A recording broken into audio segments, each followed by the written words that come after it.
Selon un rapport publié par l'UNICEF, près de 50 millions d'enfants dans le monde ont été chassés de leur foyer en raison de la violence, de la pauvreté et d'autres facteurs hors de leur contrôle.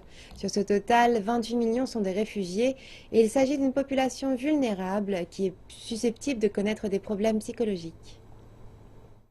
À ce centre communautaire de Rabat, un cours spécial d'anglais a lieu. Tous les élèves sont des réfugiés d'autres pays africains, la plupart venant de la RDC et de la République centrafricaine. Ce centre a été construit spécifiquement pour les aider à mieux intégrer la société marocaine. Ils passent leur temps à se relaxer ou à suivre l'un des divers cours proposés. Il y a aussi un service de conseil psychologique. La psychiatre Zineb El Ouazani dit que presque tous les enfants réfugiés ici l'ont consulté au moins une fois.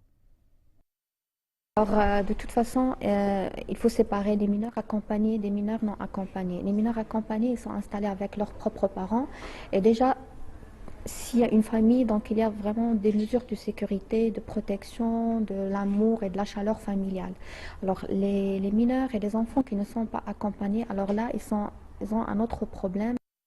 Zineb El Ouazani dit que le cas le plus sérieux auquel elle a été confrontée est celui d'un enfant qui a vu ses parents mourir. Dans ce cas, les sessions thérapeutiques ne suffisent pas. Elles ont besoin d'être complétées par une médication. Selon l'Organisation mondiale de la santé, les stress psychologiques et sociaux que subissent les réfugiés pendant leur migration peuvent doubler la prévalence des troubles sévères et accroître la possibilité de problèmes de santé mentale de légers à modérés, de 10 à 15 voire 20%. Comparés aux réfugiés adultes, ces enfants sont de loin plus vulnérables. Face à eux, la psychiatre Ouazani avoue se sentir souvent impuissante.